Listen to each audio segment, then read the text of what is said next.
Hi to all. இந்த வீடியோவில் daily current affairs April 1 and 2க்கானது பார்க்கலாம்.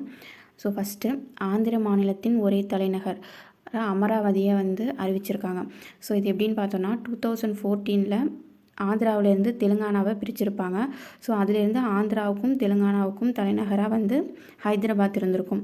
ஸோ இப்போ ஆந்திராவுக்கு ஒரு 10 இயர்ஸுக்கு தான் ஹைதராபாத் தலைநகராக இருக்கலாம் அப்படின்னு சொல்லிட்டு ஒரு சட்டம் ஏற்றிருப்பாங்க.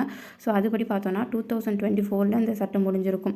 ஸோ இப்போ ஆந்திர மாநிலத்தோட தலைநகராக இப்போ அமராவதியை அறிவிச்சிருக்காங்க.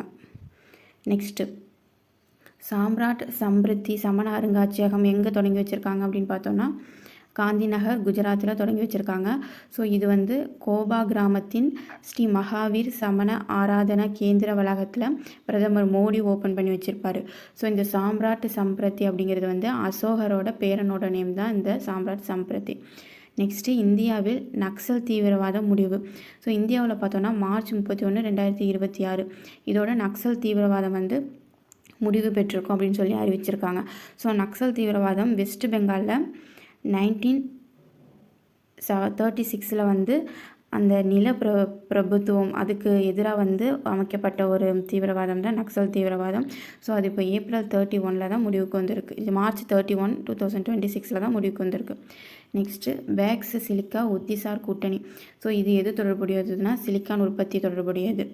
நெக்ஸ்ட்டு 3ஆம் பாலினத்தவர் சட்ட திருத்த மசோதா 2026 படி அவர்களுக்கு எதிரான குற்றங்களுக்கு அதிகபட்சம் சிறை தண்டனை. ஸோ இந்த சட்ட திருத்த மசோதா படி அவங்களுக்கு அதாவது திருநங்கைகளுக்கு எதிரான குற்றங்களுக்கு சிறை தண்டனை 14 வருடமாக அதிகரிச்சிருக்காங்க. ஃபஸ்ட்டு 2 இயர்ஸாக இருந்திருக்கும். இதை இப்போ 14 வருஷமாக அமெண்ட்மெண்ட் மூலமாக மாற்றிருக்காங்க.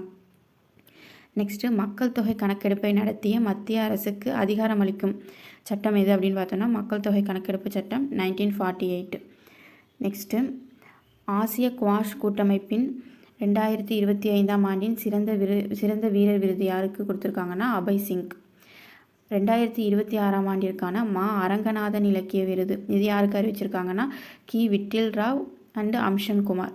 ஸோ இந்த அரங்கநாதன் இலக்கிய விருது 2018 முதல் கொடுக்குறாங்க. இது 2018 முதல் ஏப்ரல் 16 முன்றில் இலக்கிய அமைப்பு சார்பில் இந்த விருது வழங்கப்படுது. இது யாருக்கு கொடுக்குறாங்க அப்படின்னு பார்த்தோன்னா கவிதை, சிறுகதை, கட்டுரை, நாடகம், மொழிபெயர்ப்பு, ஆராய்ச்சி நூல்கள், கவின்கலை, விமர்சனம் இந்த கலைகளிலெல்லாம் சிறந்த நபர்களுக்கு கொடுக்குறாங்க. ஸோ இதுக்கு விருதும் 1 lakh கேஷ் ப்ரைஸும் கொடுப்பாங்க. நெக்ஸ்ட்டு யுத்த சேவா பதக்கங்களை வென்ற கடற்படை அதிகாரிகள் யாருன்னு பார்த்தோன்னா AN பிரமோத் மற்றும் ராகுல் கோகலே. இது எதுக்காக அவங்களுக்கு கொடுக்குறாங்கன்னா ஆப்ரேஷன் சிந்தூரில்